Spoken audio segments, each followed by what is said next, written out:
Welcome to Tomorrow Never Knows with me, Bob Wilson, and Sawan Brown of the Beatles Kingdom.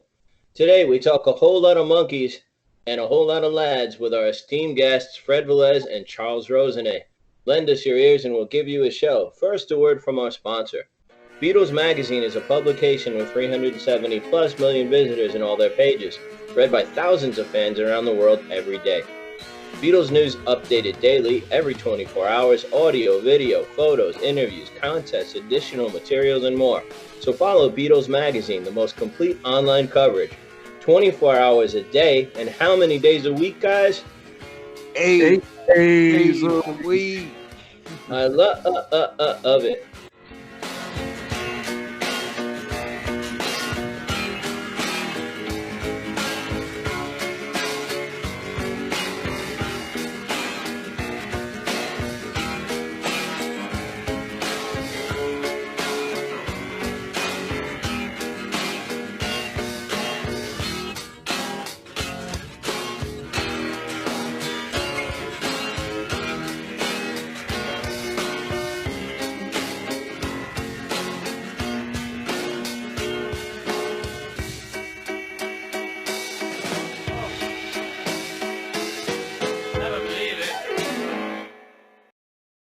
So you guys, both of you, take the question one at a time. Tell us how each of you got into the Beatles and then the Monkees. Okay, Charles, you want to take that one first? Sure. Thank you, Fred. My first memory in life was seeing the Beatles on Ed Sullivan. I was this little pisher in the Bronx growing up and loving baseball and loving monsters. And then all of a sudden, there's something new in my life called the Beatles.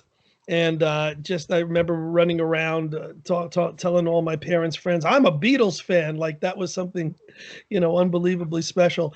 And it was everything. It was a combination of the music, the personalities, their look.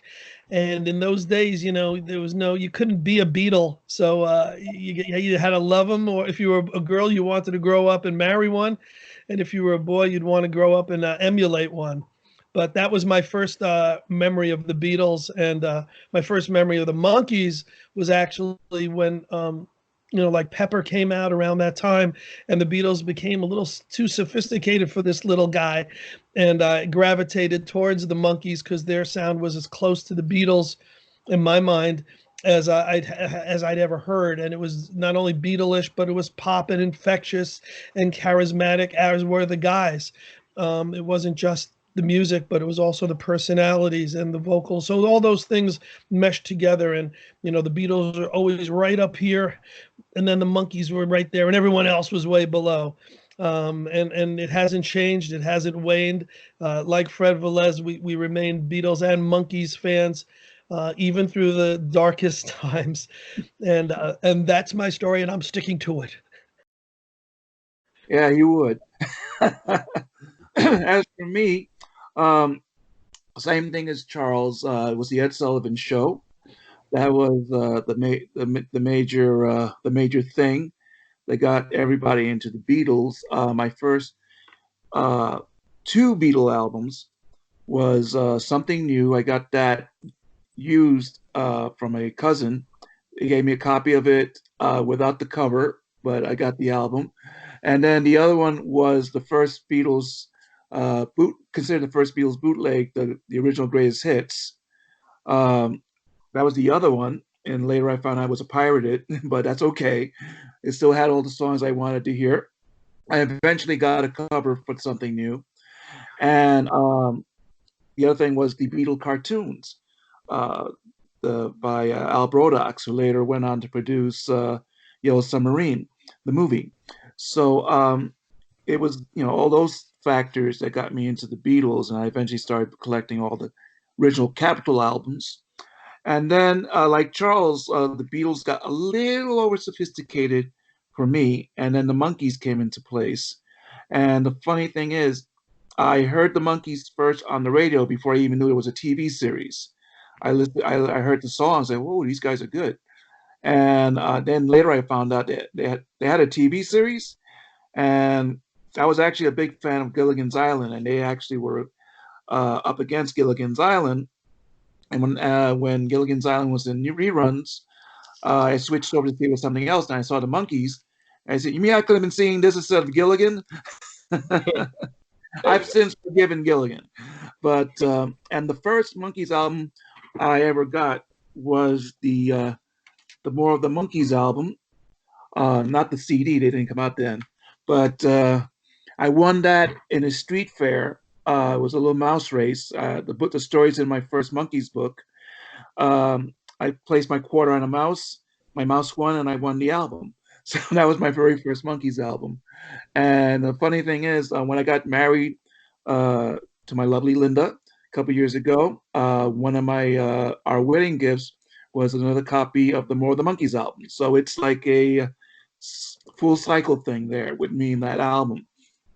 And I've always been both a fan of the Monkees and the Beatles, and it's always been interchangeable. One day the Beatles would be number one and the Monkees number two, then it would switch around with the Monkees one and the Beatles two.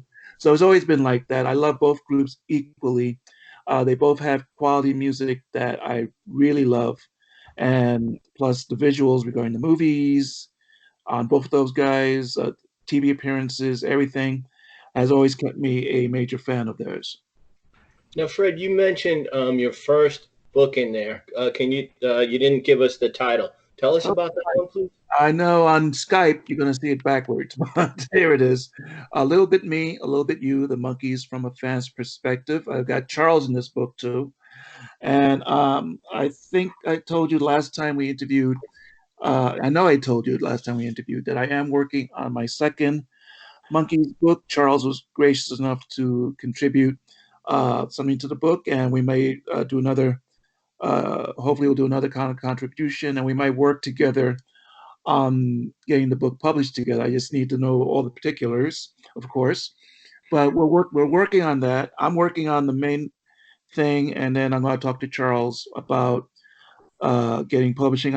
I may like to do what I did last time and self-publish, but whatever ideas Charles has, I want to discuss with him as well. So he's a good buddy. I like him. If I just may interject, Fred's mentioned his first album that he got by the Monkees was the same one that I got. I remember for $1.79, it was on sale at Corvette's. I got mine free. Oh, well done. There were no real record stores around me, so we either went to Corvette's or Alexander's, which were two big shopping, Macy's type places. And what I loved was that that same day, I told my mom I also want to get a Beatles album.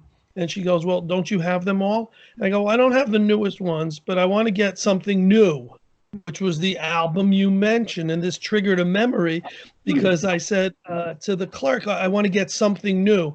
And they pull out the Magical Mystery Tour album. And I said, "No, I don't want that. I already have that. I didn't have Pepper at the time, but I had Mystery Tour already, but I want something new." And this was like an Abbott and Costello, routine, because they said, "Well, this is something new." And I said, no, I don't want the newest album. I want the album Something New. And we went back and forth for 15 minutes till they got a manager, went through the bins and found the actual album Something New, which was the Beatles album that I was missing from my collection. I'm trying to find out.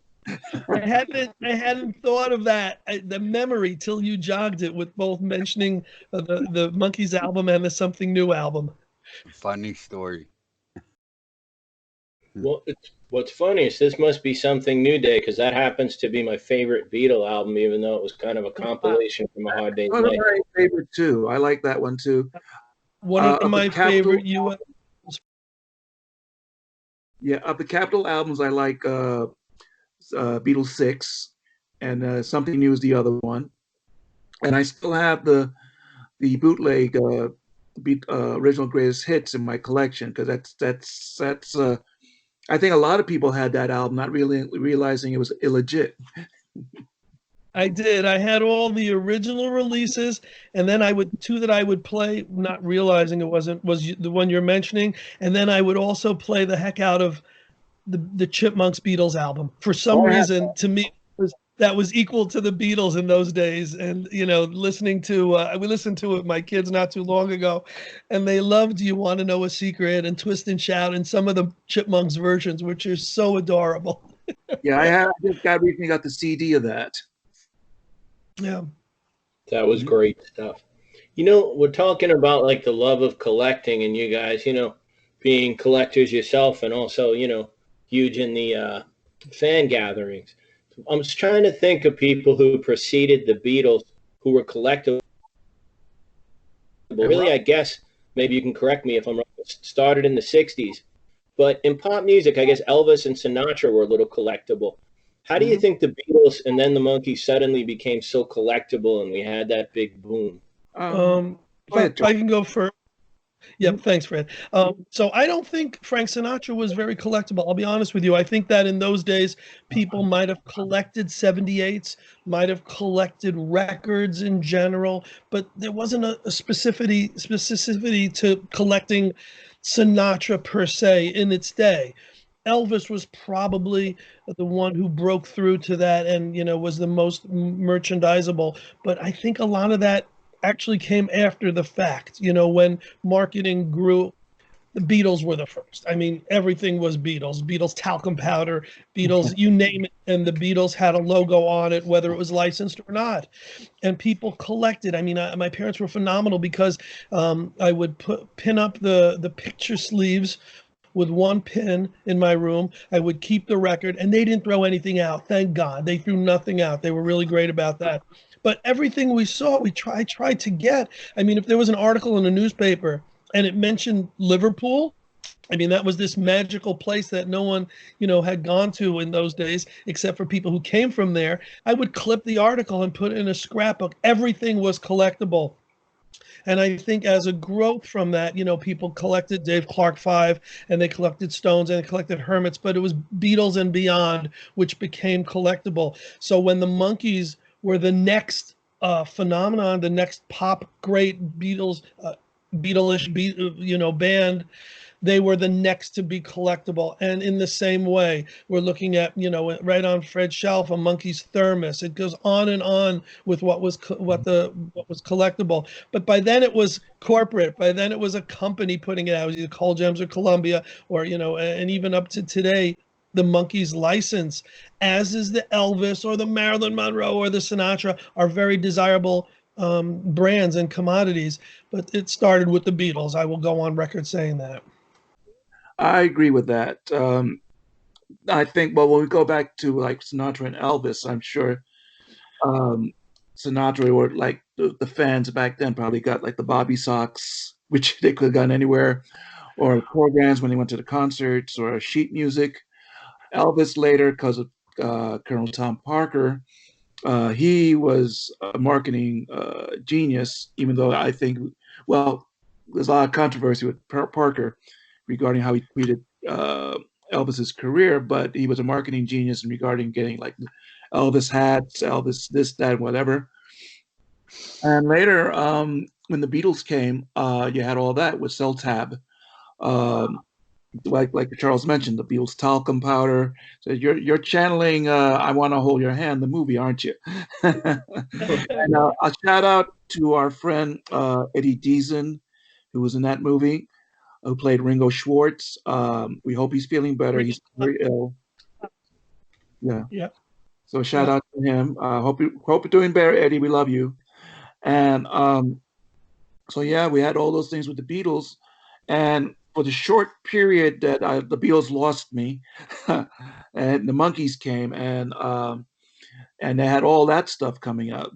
Monkees puzzles, comic books, all that stuff. And then the Beatles got me back with Yellow Submarine. And then a whole new era of Beatles collectibles came out from the movie Yellow Submarine. So it just kept going. It was all cyclical. And it is to this day with the Beatles company now putting out memorabilia. You could get a $500 White Album pen, something like that. But for real memorabilia, nothing beats the original. It's fans calling in. To Everybody decent. But speaking about Yellow Submarine, I got this little thing. This was a Christmas gift. So it keeps coming, folks. It keeps coming. Yes, it does. And you know what, Fred? I got a $500 pen that I can sell you, and we'll call it the Beatles White Album pen. There you go. Well, just throw in the Brooklyn Bridge and you got a deal. You got. He happens to have that deed. Mm. Now, if I can ask, we want to send a shout out to Eddie Dees and Ringo Schwartz. I don't want to be personal, but I know he'd been on a Meeting the Beatles page, which I got a real kick out of, and then I didn't see him on there much.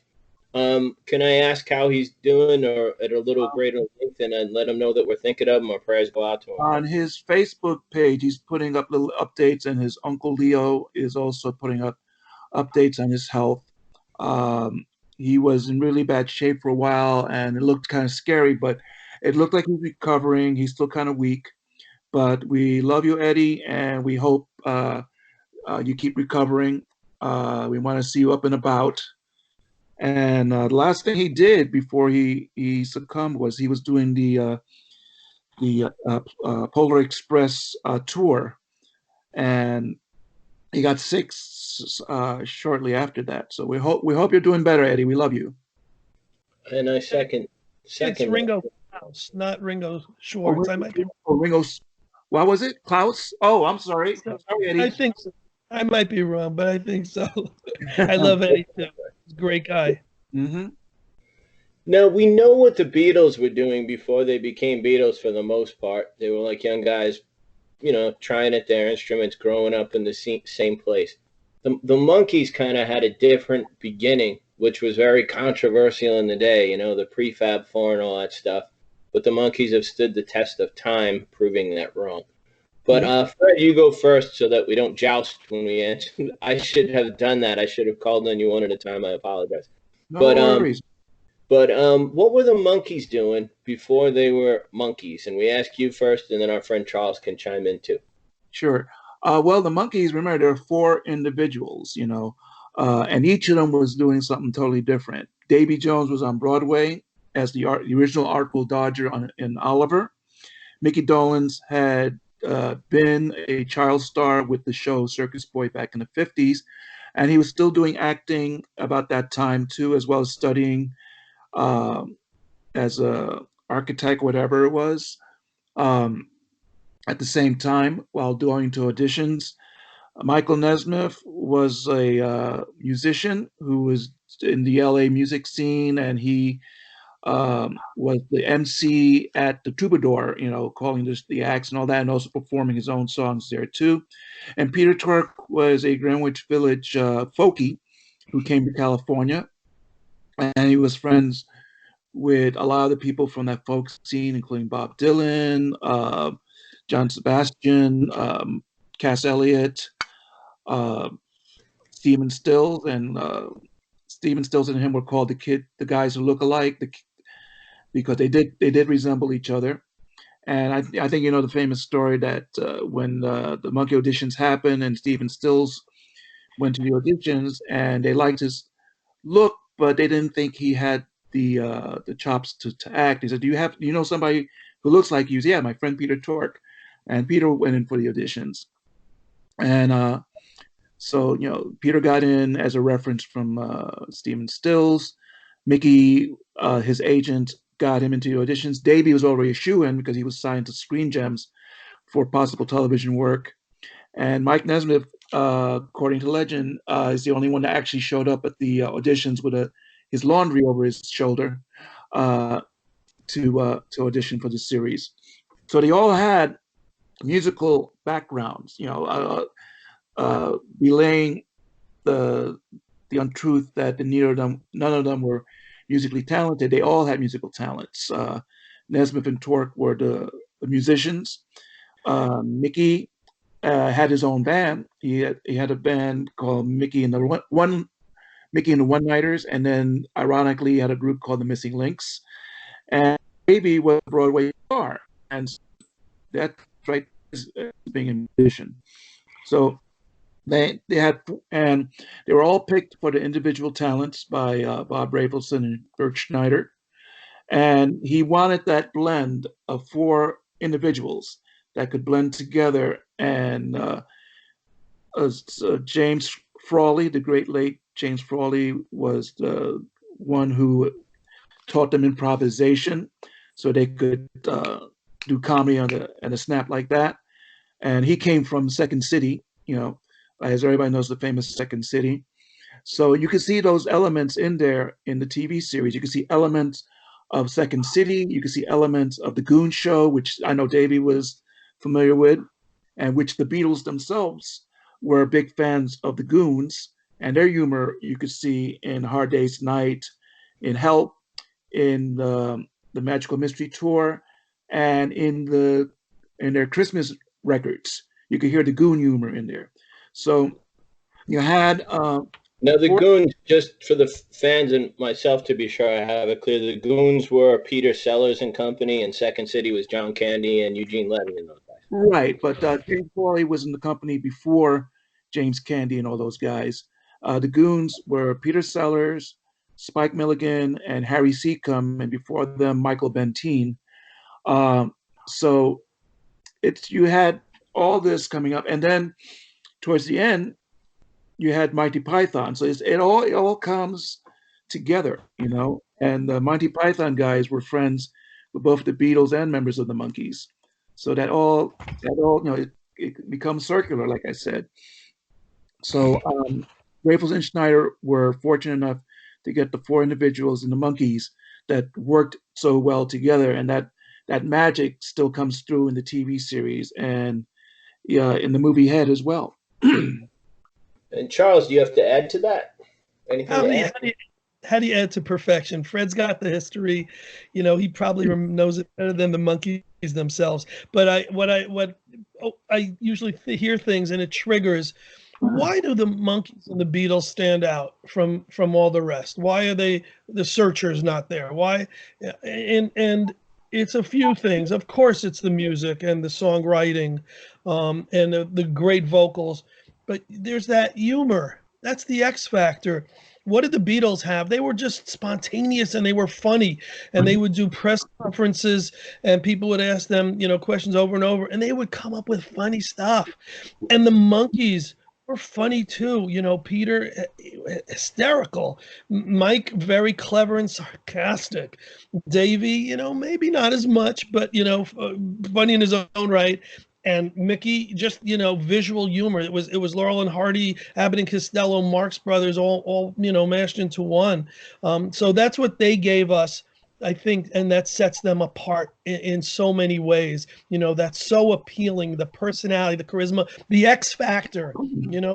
Everyone did great music, let's say, or everyone had great vocals. What sets it apart?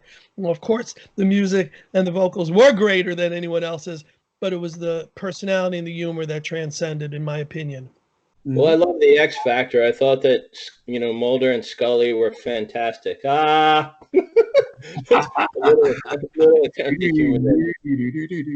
very little.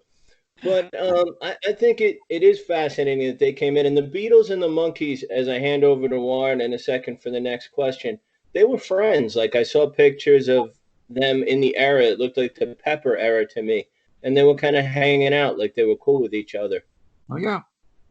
Yeah, you see the Sgt. Pepper sessions for Day in the Life. Mike was at the sessions. You could see him with the video for Day in the Life. You see Mike Nesmith in there with the Beatles. You see pictures with from the era of Mickey and Paul. You see Mike with George Harrison and John Lennon.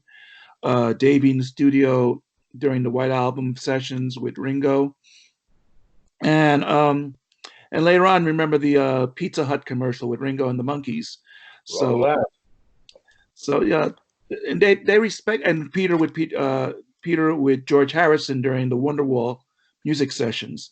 So they all greatly respected each other's talents, and the Beatles got the Monkees.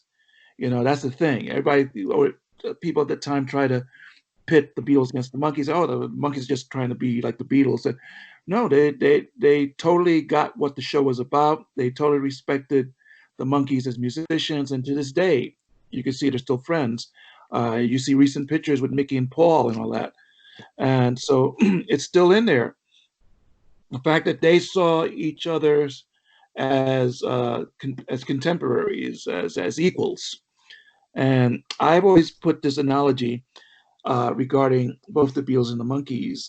They're both great. The thing is that the Beatles always set themselves up as the Mount Olympus. They were always up here. You know, they weren't as accessible, even though you see Paul in concert these days and Ringo, but the Beatles were always on this level.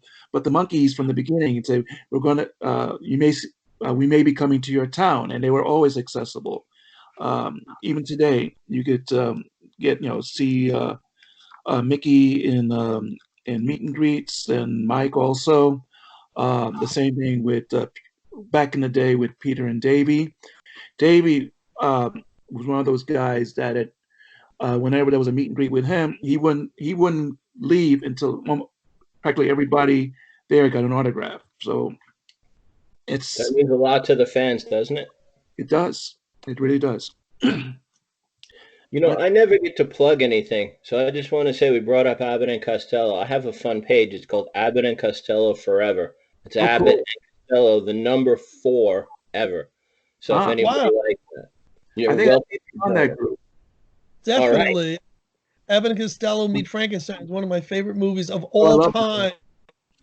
I love that and Hold That Ghost are my 2 favorites. Buck Privates is a favorite of mine because it has the Andrews Sisters in them. They're fantastic, aren't they? Someone should really do a thing on the Andrews Sisters, because I think they are the pop group that sold more records than Elvis, the Beatles, and Sinatra combined. And they had a long career. It's true. Don't start that. But it's that and people believe it. They had a longer career, and they actually did. So I think if you look in their history, the Andrews Sisters, they were fantastic. You know, I agree. Take your own head. Hey, I'm going to hand over to Warren. He's been waiting patiently. Warren, here you go. Hey, Warren. How y'all doing? Thank you, Bulldog. I appreciate it. First of all, guys, I'd like to thank you both for coming on the show again. You guys are great guests, and your shows do great. Second of all, I'm a graphic artist. And I'm very interested in your guys' T-shirts. Can you stand up and show us your shirts? Okay, I'll show you mine. Here we go. This is Michael Nesmith's Magnetic South T-shirt. I got at one of his solo concerts. And I'm wearing a Monkey Files hat from my friend John Roginski of the Monkey Files. All right. And how about you, Charles? Mine is actually from one of my past events. It's the Fab Four Music Festival, and it was from 2015. There's actually production on it. Well, it was the 50th, just after the 50th anniversary of the Beatles' arrival in America and the 50th anniversary of the Beatles at Shea Stadium. So that's on the shirt. This is one of the ones we made for the event. So we do the Fab Four Music Festivals in Connecticut. And still do them with bands and guests and fun stuff. So that's what that is, Baba. All right. Great shirts, guys. I like them both. Thank you. All right. When the Beatles played on the Ed Sullivan Show, Davy Jones was also on the same show in Oliver. Can you tell us a little bit about that? Well, I guess it's my turn again. Well, the show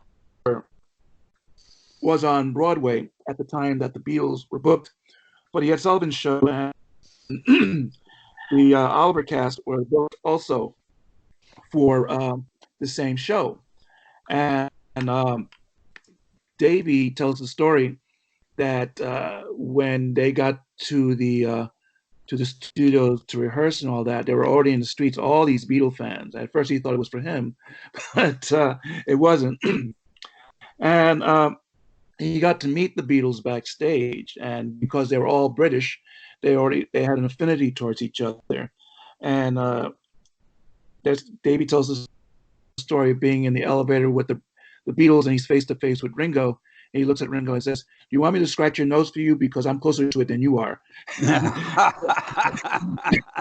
And Ringo says, "I think you are." And they hit it off from that point on. And Davy and the Beatles were friends after that. And Davy saw the reaction that the Beatles were getting from their sets and all that kind of stuff. He says, I might want to do that one day. And 2 years later, it happened to him.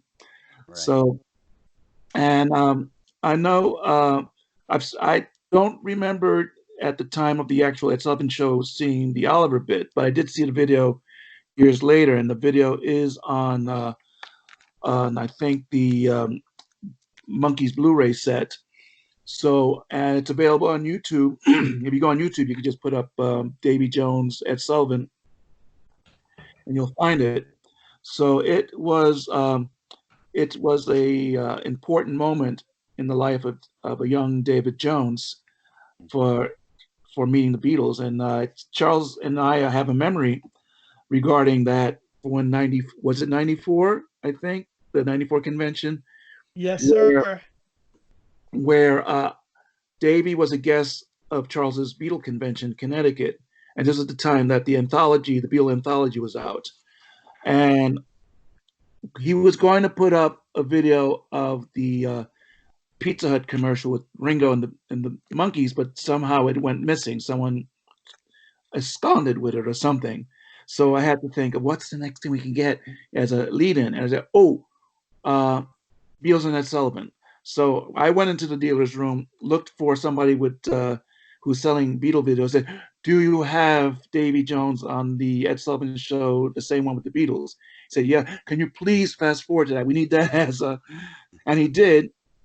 And he says, "Thank you." And I said, "I'll bring it back." He says, "Keep it. It's okay. I'm glad that it'll be part of the show." So I rushed to Charles, said, it's cued. Just put it on, And I had to get Davy in his.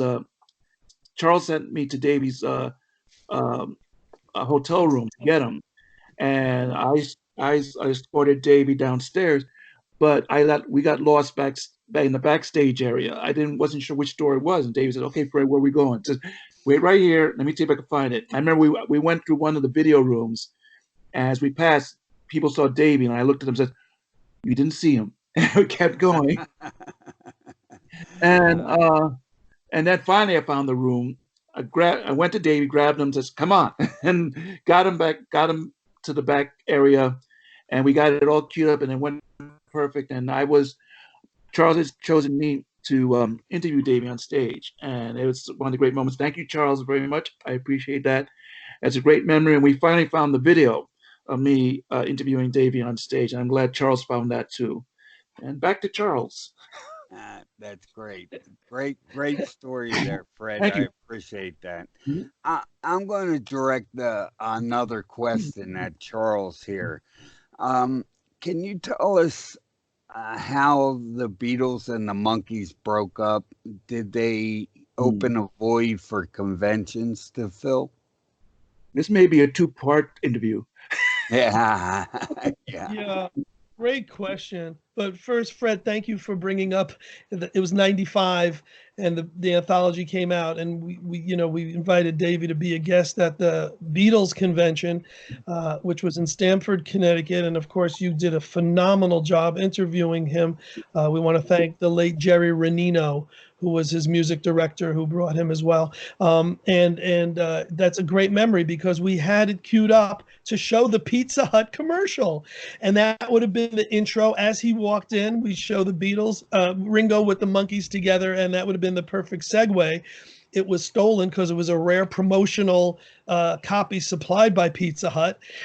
And you were amazing in finding the Davy Jones on Ed Sullivan, led right up to it.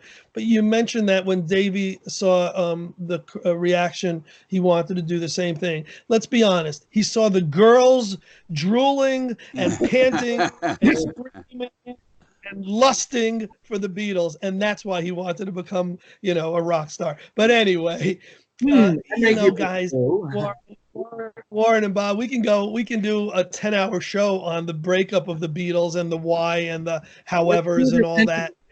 let's do this interview in segments. Day 1, day 2, day 3. Right. Right. It would be its own anthology. It would be an old multi-part.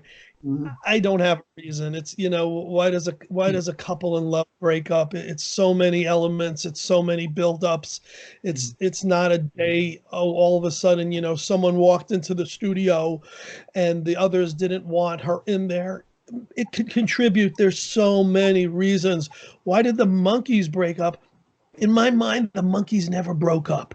The Monkees continued on in very different variations, took tenures, took vacations from each other, took time off, decided, well, I'm not going to go with this combo. Let's go with different groups together. The Monkees are still with us, and the Beatles are still with us, just not together.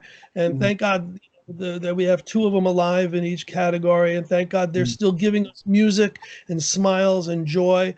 Breaking up is not something that you want to dwell on. You want to talk about the phenomenon and the great stuff and the great pleasure they've brought us and continue to bring us. Fred, can I pass it on to you so you can show us a new album to prove that the guys are giving us more joy?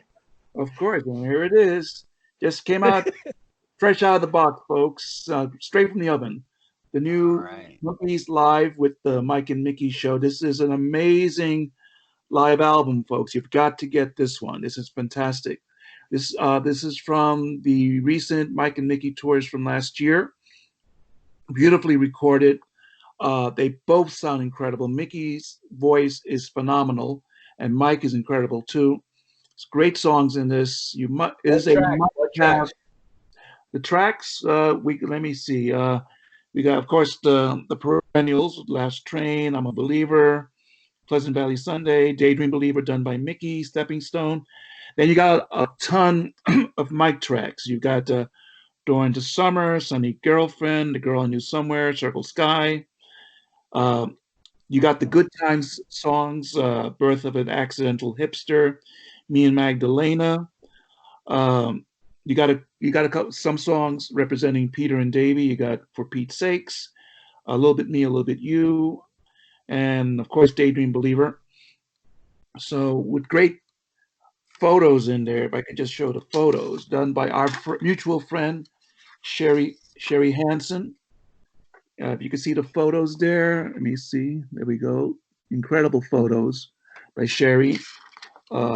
These are great. I love these. And with the whole band in there, which includes Coco Dolans and Cersei Link.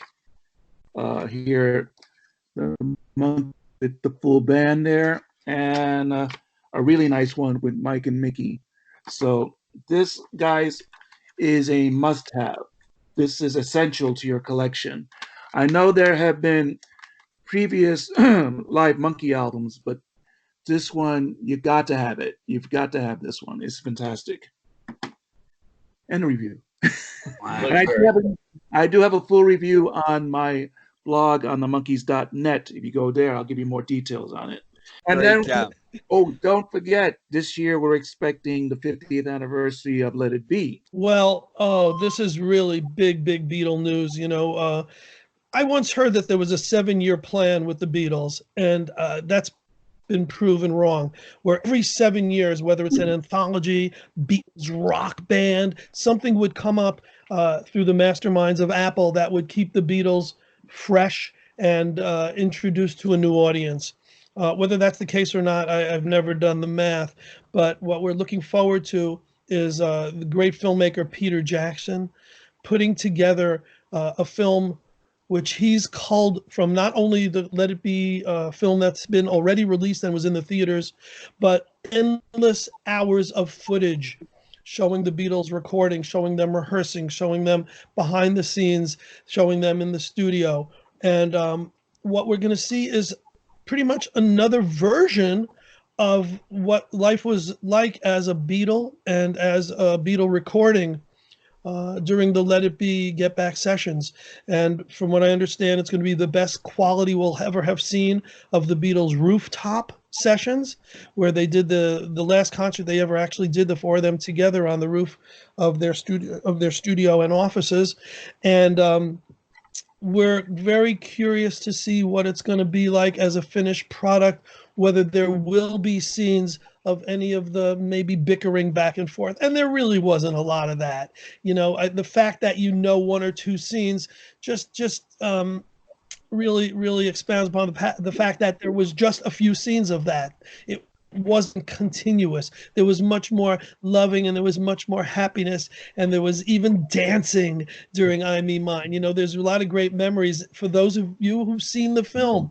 So what we'd like to do is, when the film comes out, it may not be the definitive version of it. It may be just an accompanying piece to what was already there. There could be 4 other versions in people's minds who have the bootlegs and the unreleased tracks and the unreleased footage. There's a perfect example of that. Let it be moving. You can show me yours. I can show you mine. Neither one is legitimate, but anyway. But we still have those as reference points. So when the new film comes out, let's watch this and then let's watch that. And I bet if you're a fan who thinks positively and hopes for the best, you might actually love the new version beyond the original. Now, isn't the Peter Jackson version going to be released in cinemas? Hopefully, right? If cinemas are open someday, yes. Yeah. You may have to go to Hulu to see it. Yeah. Maybe somebody can put it on a podcast. Oh, I'm sure they got their own podcast. Right. Charles, get to work on that. All right. Good info there, guys. I appreciate that. This question is directed at both of you. You guys can take it one at a time. How did each of you get started in the world of conventions? When did conventions really take off big time? Well, Charles was the first one to start doing them. Well, one of the first ones. So you go ahead first, and I'll go next. The first one to do it was a gentleman by the name of Joe Pope, and he did them. Yay, Joe. And he was a pioneer in so many ways. First U.S. Beatles conventions, first U.S. Beatles fanzine, Strawberry Fields. I mean, Joe, paved the way. And then the Beatle Fests started happening shortly after in New York. The first one I went to, I think, was the Statler Hilton in 1974. And the event was so... Commodore. At the Commodore, yeah, Commodore. And the show just blew my mind. And I thought, well, someday I'd like to bring one to Connecticut. And in 1977, I was working in a theater, and I was the associate producer. It was while I was in college, which was a glorified gopher. And the head said, hey, you got to do a Beatles convention here and call it, your company will be Liverpool Productions. And so it was. And the next year, the theater closed, so I put it on in a small hotel and really learned what not to do the first time around. How did this young guy in college, put on a convention? Well, I sold my butcher cover. I sold a lot of my stuff and really, find it. Yeah. So between that and my parents giving me some of the gelt, we put together a convention. And it was a local Beatles band was the tribute band. My special guest was the president of the Beatlemania fan club, Terry Weidman. There was no guest. We had like a dozen dealers, but it grew, and it grew so fast, more because in 1983, I started doing the Beatle tours to Liverpool and became friends with people like Pete Best and John Lennon's sister, and on and on and on. So we were getting really amazing guests. Well, in the late 70s rather, two dear friends of mine and of Fred's, Bill Last and Mike Strito, knew of the Monkees business fanzine, which was probably to what the Monkees fandom was, as was Strawberry Fields Joe Pope's Beatle magazine. And while there were no monkey activities to speak of, Maggie McManus, the publisher, editor, guru, was keeping things alive through this little fanzine, which Fred was such a big part of. And I attended a convention in New Jersey where Fred was also a big part of with Maggie McManus, and at that time she had a partner named Lois Gibson. And the convention was just great. And I set up a table with some of the doubles, because I would never sell originals then, of Monkee stuff, and it sold out. And I'm like, God, the Monkee fans are as voracious as the Beatle fans with this stuff, and as was I.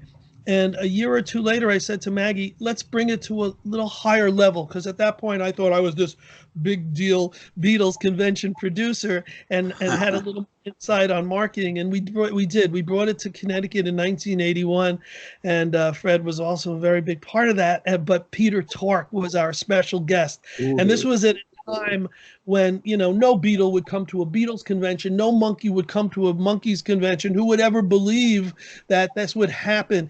And not only did it happen, not only did Peter perform with the group Monkee Mania, that was my band, and the drumheads behind me. Not only did he sign autographs, but he was a great question and answer. He was just amazing at that. And it paved the way for the Monkees to be guests at not only their conventions, but Peter was a guest at my Beatles convention years later. As Fred mentioned earlier, Davy was a guest, and then as the years went on, they all went to their own conventions. And, that's just amazing. To this day, I applaud them and respect them and hold them on such great esteem to be at conventions of their own, where the fans who love them most were able to be in contact with them. Wow. Peter holds the record of being the first Monkee to appear at a Monkees convention. And I guess Pete Best is the only Beatle to have ever appeared at a Beatle convention. Right. Well, I can throw a caveat at that. One year we were doing Beatle weekend getaways skills, and we did it at the Pines Hotel, at the Raleigh Hotel, at Kutcher's, and a place called the Concord. And I timed it on the weekend that Ringo was playing with his all-star band there. So we have Ringo at a hotel where there was a Beatles event, but he wasn't a guest at it. So it's kind of an asterisk. But you're absolutely right. Pete Best is the only Beatle to officially be a guest at a Beatles convention. Correct. Wow, great story there, Charles. Mm-hmm. Now, regarding me, I have to say again, Maggie McManus, we have to owe a lot regarding the early Monkee conventions. Now, I may have inadvertently started them. What happened was that I was a subscriber to some of the Monkee fanzines. And our dear friend that Charles knows also, Jerry Beck. Are we still on, guys? Yeah. Yes. Okay, yes. Good. Our good friend, Jerry Beck, me and him hooked up. And Jerry Beck is a major animation expert, written lots of great books on animation history. At the time where we knew each other, he was collecting episodes of the Monkees, and I used to go to his house on the weekends and watch the episodes with him. And then we thought it'd be nice if we could put together some kind of Monkee thing at a convention. And we got in touch with Mark Zarikin, who did the Rock Ages, right? Who did the Rock Ages conventions. And me and Jerry talked to him and said, is it possible we could do like a little Monkee session at the convention? And I'll talk about the Monkees and Jerry will show an episode. And Mark says, sure, and all that. So we set it up. Now, the thing is that Mark's schedule got whacked a little bit so that he was behind schedule. So at the time we were finally ready to do our Monkee session, that same room was on the schedule, was supposed to be a Rolling Stone movie. So rather than Monkee fans, we had Rolling Stone fans in there. Wow. So we gauged it, and Jerry said, talk fast. So I did a fast Monkees, showed the episode. They fortunately liked it and enjoyed it. And then they showed the Rolling Stones after that. So, and then we did it again at a different convention with Mark Zarikin. And Maggie McManus was in attendance, and she liked what she saw. And she talked to me and Jerry afterwards, says, would it be possible for you guys to do this at a little get together that I'm going to do? Said, sure. Now she and Lois Gibson booked at the Quality Inn in Bordentown, New Jersey. Now, unfortunately, she didn't have it set up to show films, but it was just a one-day convention thing, just for fans just to gather and just have fun and get to know each other. And it was like 50 fans, and it was marvelous. Our friend John Sheridan came and he performed, and John resembled Mike Nesmith, so he did Mike Nesmith tunes, and everything went over so well that Maggie said, I want to do this again next year. This time we'll work in Jerry's films and all that. And we did it again last year. Charles may have been that second one. I don't know. So, and then there was a third one that was at a Lugan Hall. I guess that was what it was. And the gentleman who was renting it wasn't sure because it was a rock and roll thing. He said, I don't know if I want to have long-haired people here. But he was so impressed by how nice the Monkees people were that he was really impressed by how polite and plus they bought all the hot dogs. And then I guess it was that convention that Charles was at that you talked to Maggie, and then it rolled from there. And I became sort of the MC of the conventions from then on. And I was the MC for all the Monkey conventions up to 1983, and then back again for the 1986 Philly convention with Maggie and Ed Riley. And it just snowballed from that point on. And I have fantastic memories of those conventions. When we had Peter Tork, when Charles got Peter Tork, when we had Bill Chadwick, a great Monkey friend, and Annie Torkelson, Peter's sister, came to one of the conventions. Wow. So, and Annie, is it Anne or Annie, Charles? Annie. Yeah, Annie. She, at the one convention that just happened, the Peter Tork Memorial Convention, and Annie, was she there? Or she wasn't, but no, we were very involved with her. We had been in contact, and we actually sold a Torkelson piano, Peter Tork's original piano, which he learned on, which he taught his family how to play on, that was still in the Peter Tork's family home. Yes. We just sold that for her through the convention and all the fans that came. Right, and that was, oh, here's something. Here's something that's rare. Let me just bring it up here. Here are pictures of me from, if I could just do this right, from the first Monkees, one of the first Monkey conventions. Can you guys see that?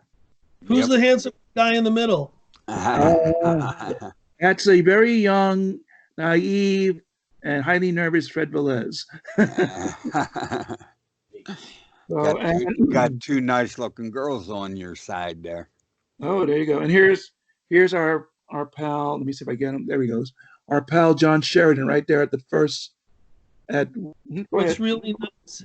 Sorry, Fred. What's really nice is that John Sheridan came full circle and performed at the convention we had just this past February, and did a phenomenal set. And he still got the chops. He still looks great. He still sounds great. And it was just nice to have him at the convention as well. And while we're showing off stuff, here's a picture of Annie. Currently, is that coming through, guys, or is there too much glare? Out of focus. Yeah, it's a little blurry. There you go. Sorry. If you just stand still, maybe a little focus. It's John. It's Peter's sister Annie Go signing. Down a little bit. There you go. Almost. Oh, there you go. Signing the piano, which just recently this month. We're in April, so it was the end of March that the fan who bought it, super collector, who remain anonymous, picked it up from their home in Mansfield, Connecticut, and she actually signed it for them, and included a lot of pictures and a lot of great stuff. Okay, if I can use the mystery buyer. Okay, if I just show this here is Maggie McManus in the yellow shirt. The blue shirt is Lois Gibson. In the middle is my friend Judith Hadlock. and at one of the earliest monkey conventions right there. Great So cool. deal. Mhm. Fred, did Peter Tork ever appear at a Rock Ages convention? Yes, yes, it was one of the ones that I attended. We didn't do a monkey seminar because they had a monkey. They didn't need me. But Peter was there, and I actually got. I was fortuitous enough to have bought a Super 8 sound camera with me, and I took some home movies of Peter Tork on stage at that convention in 1980, and they're up on YouTube on my page. If you look for Frev 4, I think, on YouTube, you should be able to find the video.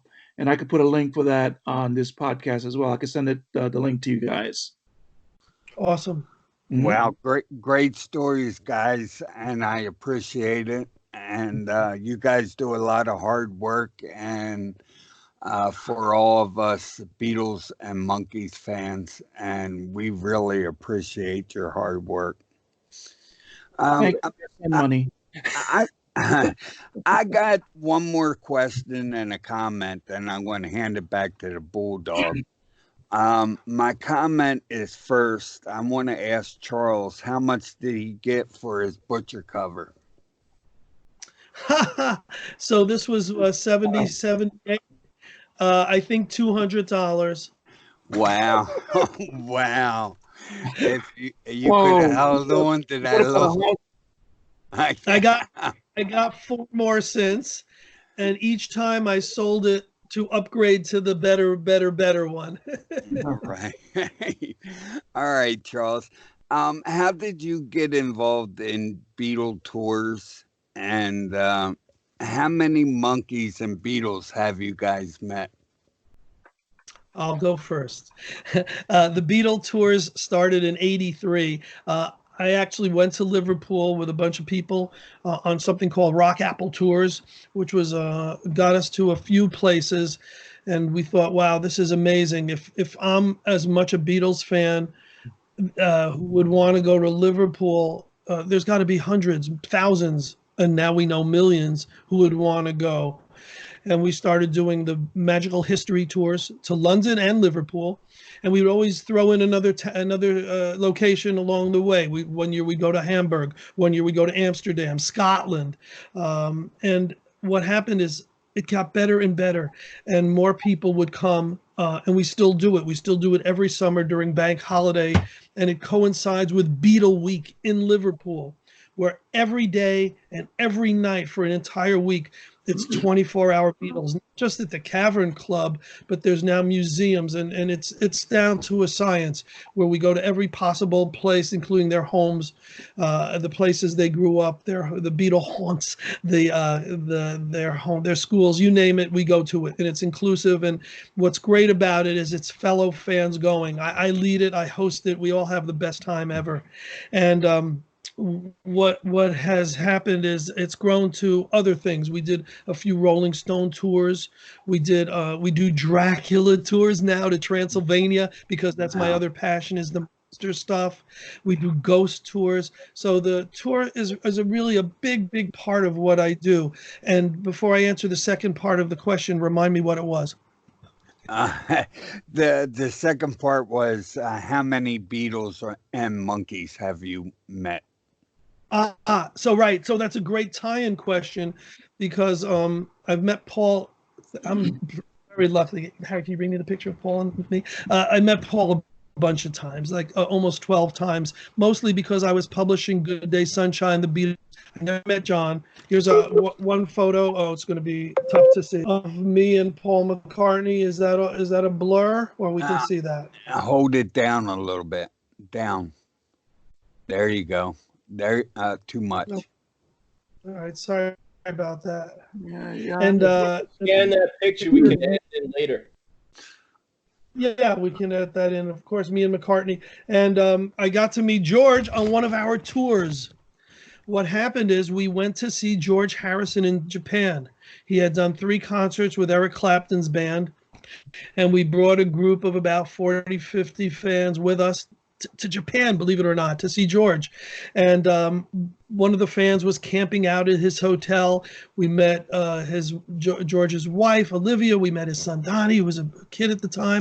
And we actually loved the fact that we were seeing his concerts, not knowing that those would be the last of his shows and that he wouldn't be with us many years longer to do more concerts. But at the end of the tour, we're at the airport, and so one of the Japanese girls who was with us is saying, George, George, George, and we don't understand what she's saying. And she's screaming, George, George, George. And we all look, and right next to us, ready to check in, we were going back to the U.S. He was going back to England, was George and his family. And Wow. we said, stop, we want to take a picture. And he did this thing like you see in cartoons where someone is walking, but they're walking in place. And he says, I'm not going to stop, but you better take your picture now. Well, little did we know that we would all then meet later on in the executive lounge. And people got his picture and people got his autograph. So I met them. And of course, I've met all four Monkees, all three, Peter, Mickey, and Davy. I would consider all friends. Mickey, I've interviewed so many times in so many conventions and so many places where Fred was not the MC. And Davy was a family friend. We saw each other at concerts, and he would ask, how my family's doing. Very, very, very beautiful person. Peter, of course, he lived in Connecticut, and we'd call and talk on the phone occasionally.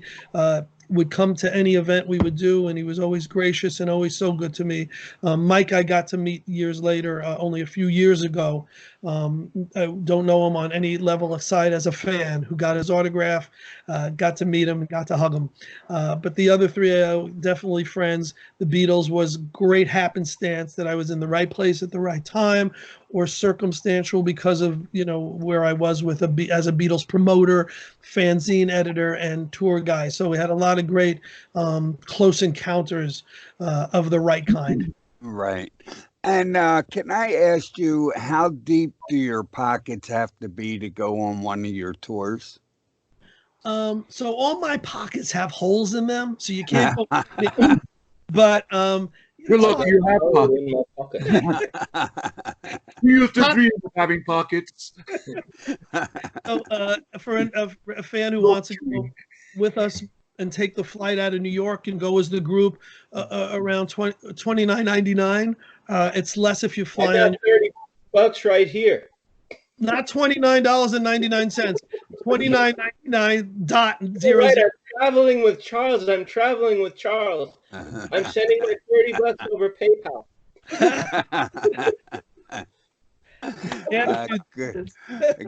Good deal. Good answer, Charles. And you, Fred? You had pockets? Luxury. Yeah. We used to go on trips with a piece of paper and a piece of string. Anyway, about the State of the Union. No. About Me and the Monkees. Well, I think this book, the cover of this book tells you all. Right. I met all four of them on one occasion, all four, and on separate occasions over the years. Davy, I saw Mickey and Davy for the first time in '76 when they toured in as Dolenz Jones, Boyce and Hart, and where I got Mickey's autograph. Saw him again a year later as Dolenz and Jones with Coco Dolenz and Laughing Dogs as their backing band. Peter, I met years later, and he's the first Monkee I actually got to know on a personal basis. Davy was the second one. Mike and Mickey, even though they've seen my face and they don't know me by name, they just know me as a guy who shows up at these things. And I don't have the personal connection with them that I had with Davy and Peter, but I'm still a big fan of both of them. I actually know Coco more than I know on a more personal basis, not personal, but better than I know Davy. I mean Mickey, and Mickey's wife. We just went. Mickey's wife Donna. We just saw Mickey. Did she get a discount from the $29.99? Did she go on the tour? I actually got $69 off the Monkees live album. But But no, when Mickey was playing up here in Pennsylvania about over a month ago before the shutdown, we actually saw Donna, his wife, and talked to her after the show because she knows us and all that, and she was very sweet. I know Davy's daughters, and they're all lovely, lovely ladies, wonderful people.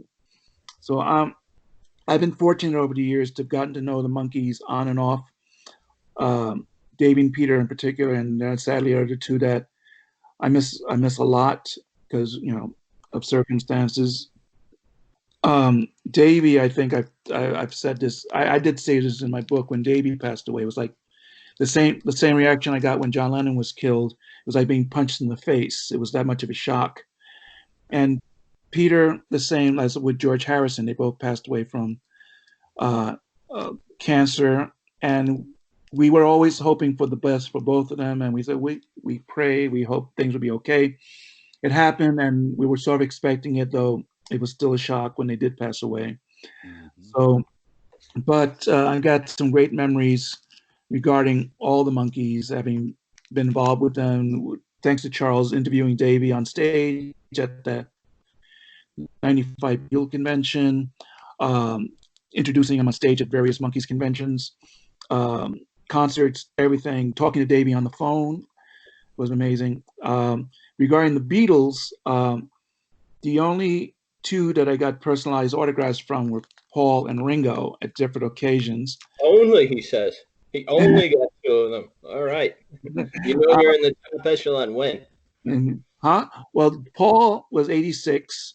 Charles wasn't. I don't know if he was there or not. Were you when he was promoting Press to Play? He did a press conference at Radio City Music Hall. Were you there? I was, yes. Okay, you were there. Paul was doing a interview at a production house on the west side of New York the same day, and someone had informed me he was going to be there. So I rushed there as quick as I can. I grabbed a copy of my the Give My Regards to Broad Street book, and him and Linda were there, and they were both gracious enough to sign it for me. And Ringo, I got to meet at Tower Records. Let me see, I have it handy here. Yep, there it is. At Tower Records, and he signed my copy of Vertical Man, and he was so friendly and so nice. He could tell that I was nervous, and he actually offered his hand to me. I wasn't even going to shake his hand. He offered it to me, and I shook his hand. So that's why his hand's all scrunchy and all that, because I haven't cleaned his blood. And I'm supposed to, I know. But he was really nice, and he was like one of the nicest people I ever met at the time. John, I met in front of Dakota on 2 occasions. The second time I asked for his autograph, but he said, "I'm sorry, I don't give autographs." And I said, "Well, I'm not going to push it because I know that if you don't, sometimes he could be a little surly, and I knew that." And he was nice when he said, "Sorry, I don't give autographs." And I was going to ask him twice because he wouldn't be nice the second time. So I'm glad I had that. And I got to see George in concert in '74. George was actually the first Beatle I saw in concert. I never got to meet him in person close up, but at least I got to see him in concert. So I have, in essence, seen all 4 Beatles in person. So I have those memories too. And I think I told you guys last time I was on the podcast what happened in 2012 when I worked as an usher at the New Amsterdam Theater when Mary Poppins was there, and later for Aladdin. But when Mary Poppins was there, this was the same day that Davy Jones was playing B.B. King's across the street the same day. And it was the matinee for Mary Poppins. And I was assigned to the aisle closest to the secret celebrity door in the orchestra level. So when the show started and the lights were down, I saw a lot of activity where all the security guys were suddenly at that door, say, "Oh, someone big is coming in." So they start bringing the person in. I see them right in the middle, and it's Paul McCartney. And I just go stiff like this and go, "Be professional, be professional, be professional." And that was later assigned to the aisle that Paul was sitting in by Carl Lembo, the head of security. He said, "Fred, stay with me here and just keep an eye, make sure no one bothers Paul." So for a few minutes, I was Paul's bodyguard. Wow, that's And then an later honor. after the show, when people were filing out, they're looking at me and say, "Was that Paul McCartney?" He said, "Yes." We were scouring the part of it is sweeping the theater, to find any lost items and all that. The curtain goes up, and there's Paul on stage with the cast of Mary Poppins taking photographs. And then some later, after we were all in our locker rooms, uh, one of the ushers came up to me. Was that Paul McCartney on stage? Says, yeah, it was. Says, you were so lucky. You were downstairs with him, and I'm up here in the mezzanine and all that. Yes, you were lucky, and I would love to be in your shoes. Yeah, well, the thing is, I actually got to talk to his wife, Nancy. Wow. They were using the VIP bathroom where I was assigned near there, and I just said hello, hi. And I said hello, and that was nice. Yeah. At least I talked to his wife. Right. Did he ask you why you're in the ladies' room? No, it's It's a joke. It's just a joke. You said you're in the I VIP room. I was kidding you. I'm sorry. And this is the other thing that they had in the section that I was guarding during intermission. They had blocked it off. The exit, it has a little foyer, and they set up chairs in there for VIPs just to wait it out until the crowd thinned for the second part. And Paul walks right by me to get to that section. So again, I'm guarding him, making sure no one but security goes into that room. That's a good deal. Oh, All right. I appreciate both of your answers and very interesting stuff. And I'm going to hand it off to the Bulldog since he's been barking in the background. Hey, Bulldog. All right, there you go. I never get to plug my things like Abbott and Costello, the number 4 ever. And I rarely get to tell my own anecdote. So you guys good actors, because even if my story is like subpar, you could make believe it's really intense and make me feel good during this intense week. Yeah, like you're wrapped into what I'm saying. It's going to be really good. Tell us more about that. If you insist only. Insist. All right, that does it. I was writing an article for Live for Live Music, and somehow I got through to Mickey. What were you saying? Awesome. What was the price of $24,000? $24,000 before tax and very weak security. I didn't hear it, friend.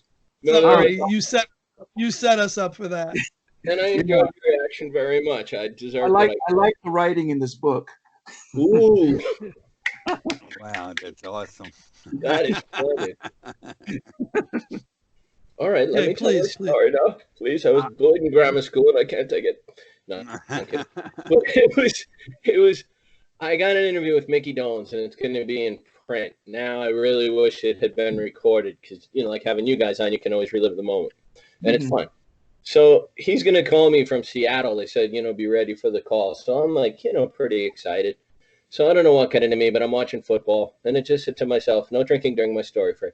And I said, wouldn't it be, I just had to play a little gag here. So then I was opening up his juice there, the Fab Four tour guys. Boy, you guys are mean to me. But I'm waiting for the call. I pick up, and he goes, to be nice, he goes, hey, Bob, it's Mickey Dolenz. And I said, I'm watching the football game. Why are you ex-Monkees always calling me? Last week I'm watching a movie. It's Peter Talk. What do you want? Do you need, publicity? So you could have counted to, 8, 7. And I'm like, I'm going to hear a click. This is over, and I've lost this great interview. And all of a sudden he goes, all right, cut that out. And he, played along. And then he gave me a 2-hour interview. So that was, cool. But I wish it had been recorded. Great gamble. Well done. It reminds me of the story that Don Rickles used to tell about when he was at a restaurant and Frank Sinatra was there, and Don was dating a girl at the time, and he wanted to impress her. So he went up to Frank Sinatra and said, Frank, would you mind coming to my table and just say hello so that impress this girl about who I know? And I said, oh, sure, Don, or whatever. So Don goes back to the table, is talking to the girl. And Frank Sinatra comes up. Hey, Don, how are you doing? He said, Frank, would you mind reading? Go away. I Great like story. his style. That's It's a good classic. Can't top Don Rickles. We don't see enough of him today. I always go to him on the YouTube that the kids love. So He was much. great. He was great. Yes, he But was. Fred, I got to talk to the guy on the phone once, and I was excited. But you meet these guys all the time. It seems like they come over for lunch every Tuesday, and that's pretty I cool. wish. But tell us, and they bring their monkey lunch boxes. But tell us what it was like working for Davy Jones. That must have been really, really Oh, cool. boy, that was fantastic.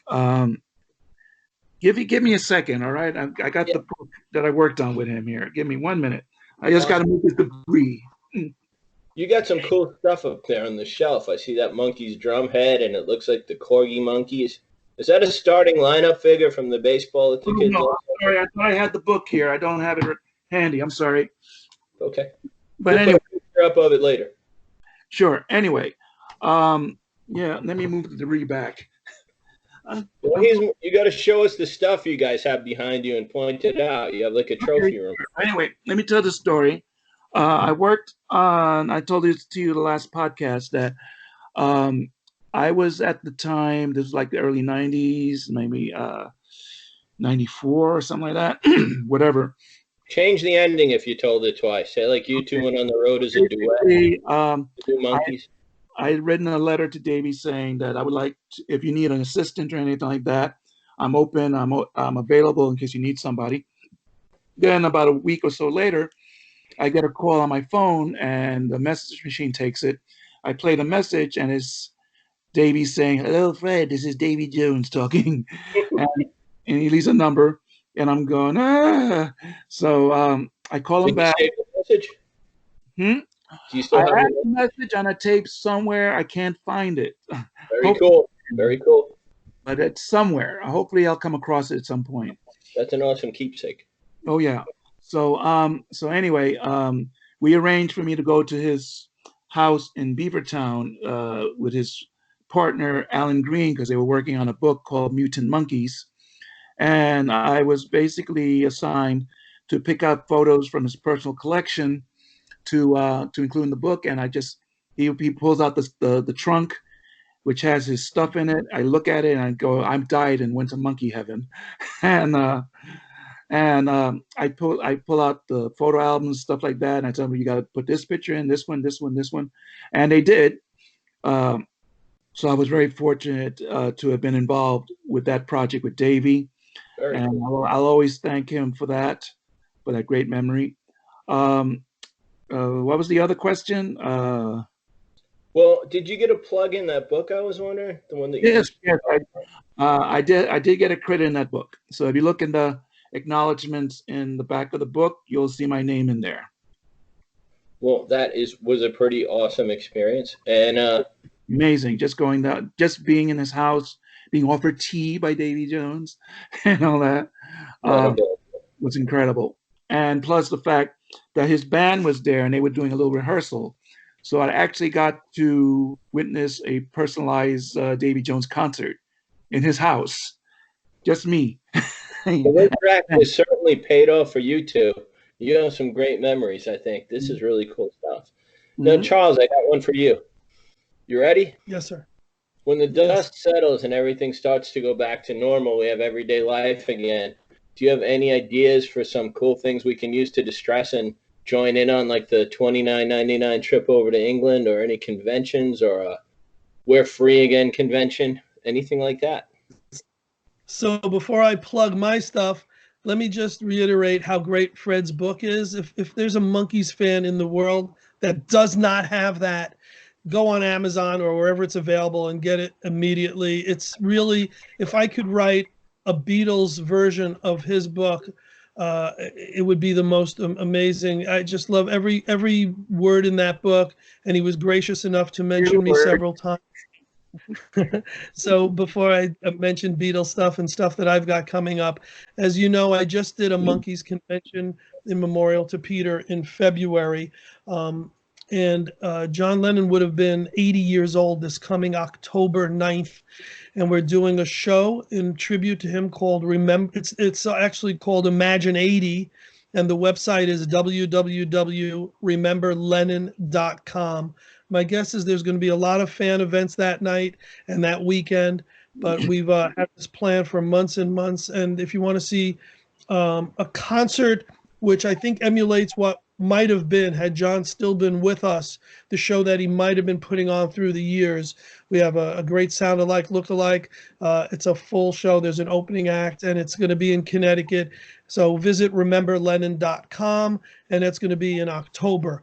Prior to that, if all things are well and the social distancing and the world is virus-free and back to normal, we'll do, God willing, yes, we'll do our Beatles tour to Liverpool and London this coming October. It's actually $2,999, including flights. And we'll be going during Beatles Week. We have about 20, 30 people already booked in. We have room for another dozen. Hopefully the world will be back to normal and we'll go on that. And then looking ahead, we're bringing back the Beatles Expo, the Fab Four Music Festival, next year in 2021. So we just skipped a year on that because we had the Monkey Show and then the Lennon Show. But I'm always doing fun stuff. You just visit www.liverpooltours.com or www.toursandevents.com, and we'll give you those websites, and you can put those right on the scroll so people can actually see what we're talking about, along with hopefully a link to Fred's book.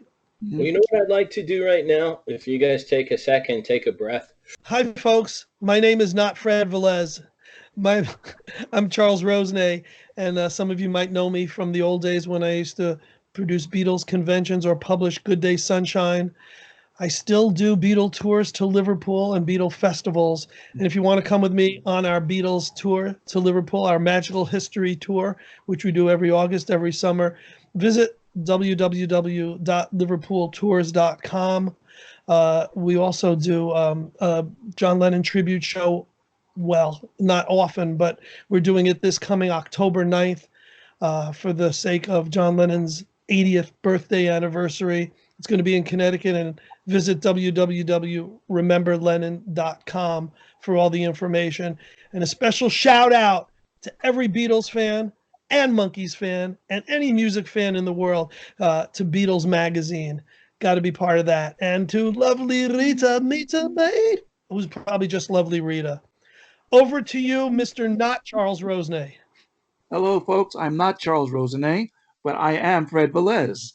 And this is my first Monkees book, A Little Bit Me, A Little Bit You, The Monkees from a Fan's Perspective, which includes lots of memories of mine working and being with the Monkees, a lot of fan stories from other fans and their experiences with the Monkees. It's available on outlets like Amazon, iBooks, Barnes & Noble Nook, other outlets as a print and ebook, so you can find it there. And I am working on a second Monkees book, which I hope to get ready by the end of the year. So there will be updates on that on Facebook. And if you would like more information about the book, you could reach me at my business email, fred@fredvelez.net. And if you want to read from my blog on the Monkees homepage website, you go on monkees.net, and you'll look up blogs, and you'll find me, Fred Velez. I've written some recent reviews on the new Monkees live album and other events, the concerts and things like that. Here's the Monkees live album, definitely worth getting. So again, you could find my book on Amazon, Apple Books, Barnes & Noble Nook, and you can order it at your bookstores. And stay tuned for news on my upcoming second Monkees book. Well, when you write that book, will you come back on the show? Yes, I will. I promise. And give you a shout out to lovely Rita in Beatles Magazine. Hello, lovely Rita in Beatles Magazine. There you go. And if the fans wanted to order from you a signed copy of the book, do you do that, or do they have to go to Amazon? Yeah, what they could do, reach me at Fred at fredvelez.net, and I'll send you details of how to get a signed copy of the book from me. I'll let you know what the price is, postage, and all that stuff. Sounds good. So Hey, when that Fred. book is out, I'm sorry, you'll both come back on, eh? 100%. I am looking forward to it. Warren, And what were you can saying? we give a little shout out to Ringo? He's going to be 80 this year too. Go ahead. Ringo, you're going to be 80 this year. Hey, good on you, sir. Fred actually shouted it out. He actually literally did a shout out.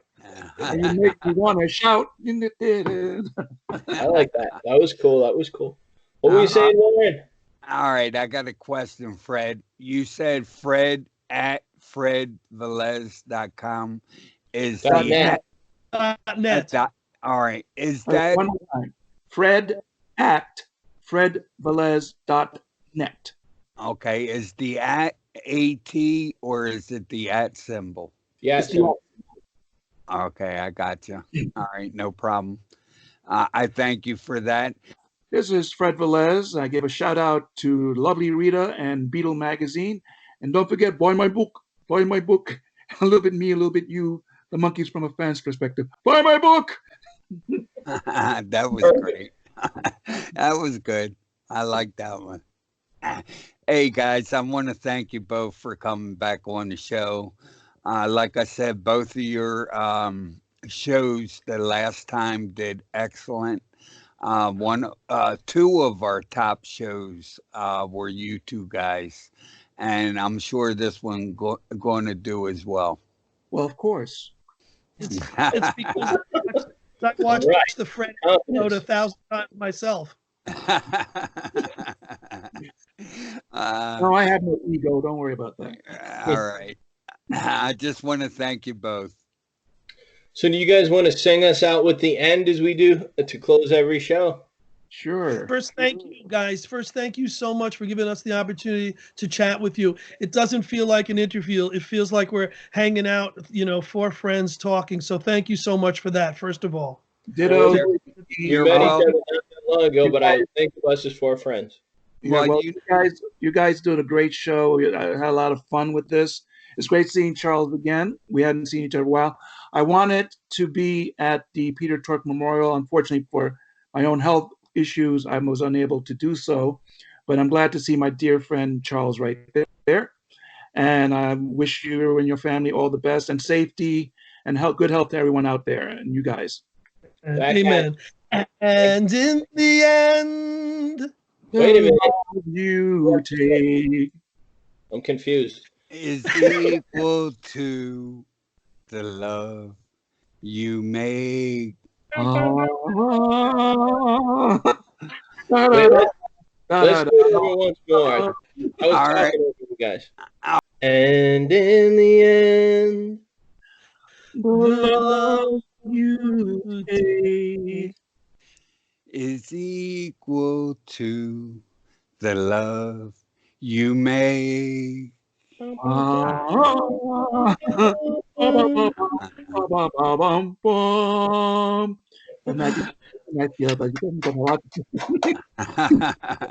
Good job, guys, and thank you again. Thank you on behalf of the group and ourselves, and we hope you come to the convention.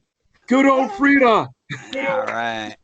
And I'll send you guys the link as soon as I get it done. Thank you. And it was a lot of fun. Hey, can you show us some of your memorabilia there? Oh, now in front of everybody? Yeah. All right. Here's my little eagle. Okay. Monkey eagle. Okay. Okay, let me get this. This is a drum head signed by Mickey Dolenz to me and my lovely wife as a Valentine's gift.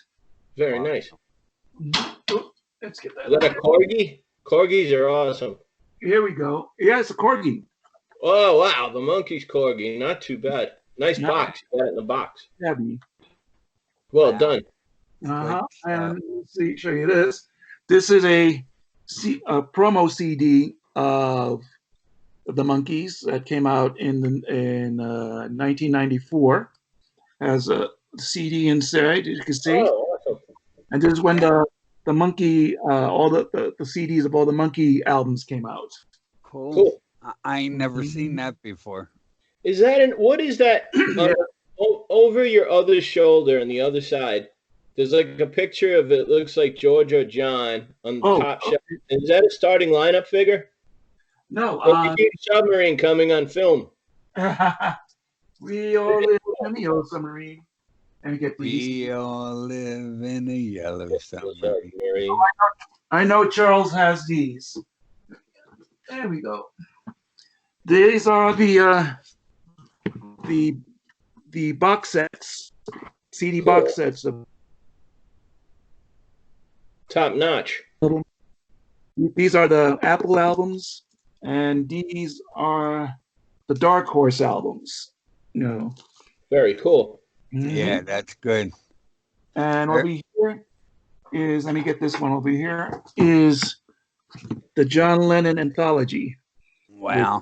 All the Lost Lennon tape stuff is in here. Wow. Pretty cool. Very cool. Mm-hmm. Yes, it is. I like the large submarine. That was very cool. Oh yeah. It just sort of floated by. I don't know how that happened. It's a natural for show business. This is something here. This is a Charles promo. This is a CD of the Beatles Anthology. This has some songs from the first anthology collection. And what is that again, Fred? This is a promo. Let me get it. Yeah, just a minute, guys. There's a promo CD of the Beatles and the first Beatles Anthology collection. There you go. Ooh. There you go. And nice. Very nice. And it's got a little booklet and everything in there. Whoop. Nice little pictures. Cool. Neat. Here we go. Awesome. And let me see. We got something else here. You guys were what? Let me see. And Charles roams around his room. And I think it's an original Monkees thermos. Oh, wow. That's cool. Mm-hmm. And a autographed photo of Mickey Dolenz from his last show at BB King's, which was it was the last time he performed there. And this is the same BB King's that they had the Davy Jones Memorial that had both Mickey, Peter, Dean Martin's daughter, and Tommy James and other people were there to celebrate Davy's life. And it was the last time that Davy's band all performed together. Very awesome. Yeah, there's good stuff there, friend. How about you, Charles? Let's save it for another episode. No. Show us one piece, one good piece. He did his Yellow Submarine. And a shout out to our friend Ron Dante. I got the Archie's collection too, box set. Cool.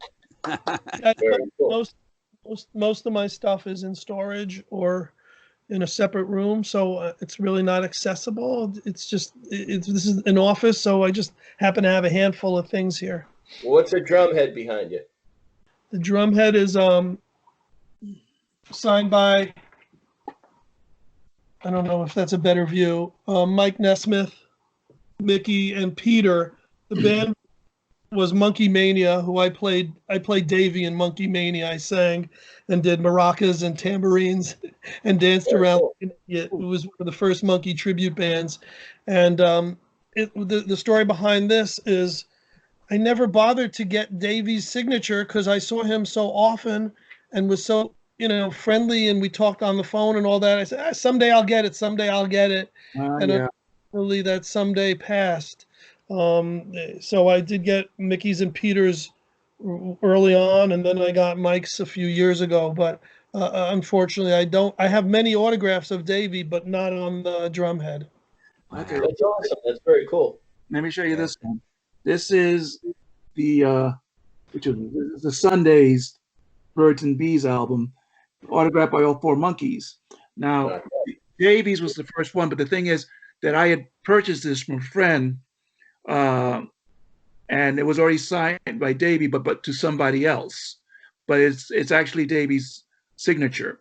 So on later occasions, I got Mickey to sign, and then the last time I actually got to talk to Peter Tork was at the 2016 Chiller convention, and I bought the album for him to sign, and he saw the signature of Davy signed to someone else. I said, Fred, this is not signed to you. He says, I know, I bought this from somebody, it was pre-signed. He says, okay. So when Peter signed, he wrote, to Fred, for real, Peter Tork. and then eventually I got Mike Nesmith's autograph too. So I got all 4 Monkees on this album cover.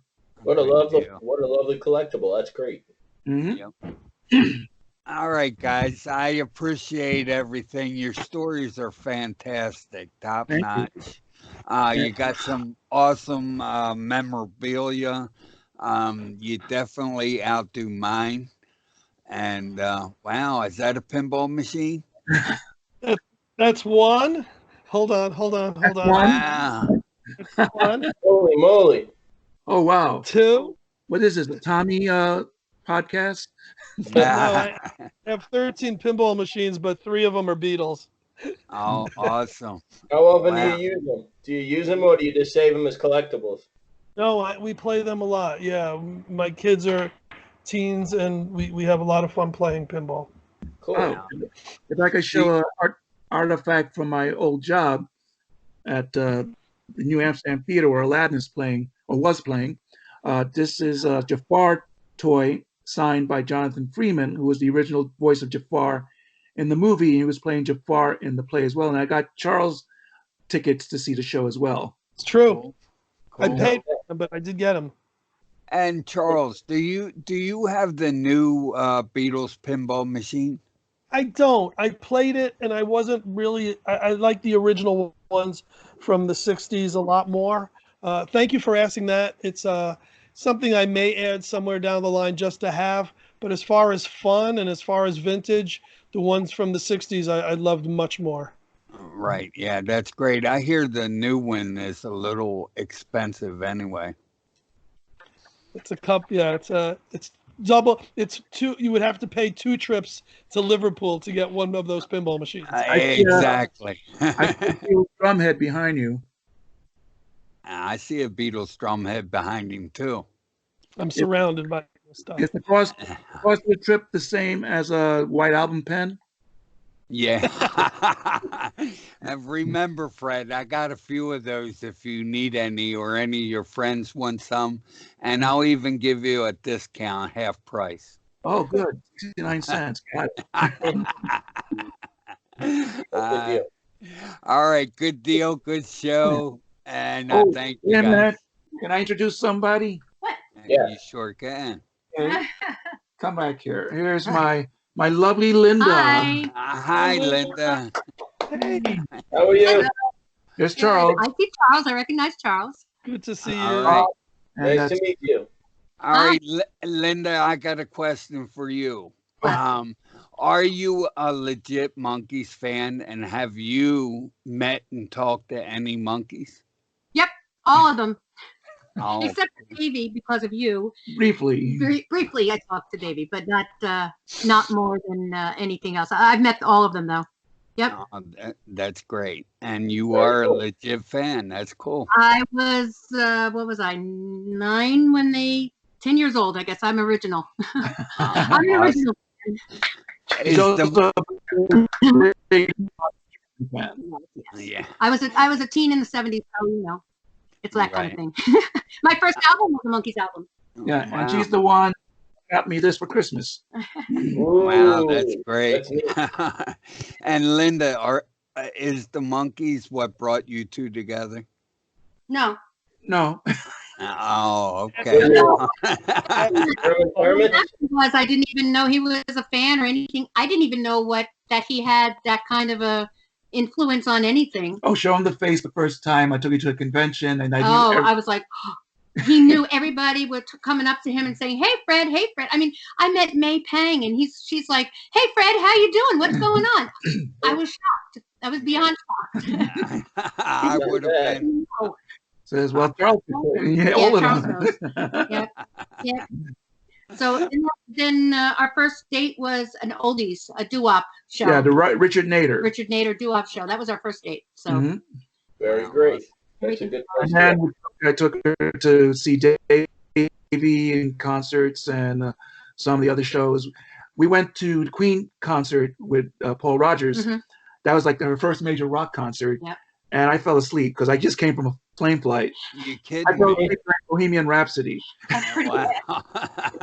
So it wouldn't be a good alarm clock, Bohemian Rhapsody. Not for him, but I was thrilled. I mean, since I started hanging around with him, I have seen Paul McCartney several times. I've seen Ringo several times. The Monkees many times. We went to see Billy Joel. We went to see Elton John, Peter Noon several times. So I've had a chance to see a lot of different concerts. Oh, we saw Beach Boys too. We saw the Beach Boys, the original Beach Boys, the original. They're the best. Yeah. We love the Beach Boys too.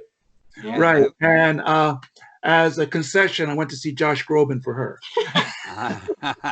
Trade off. And also Tim McGraw and Faith Hill. Yes, And the opening act was Taylor Swift. That was She was 14 at the time. Right. Yeah. Wow. Not a bad bill.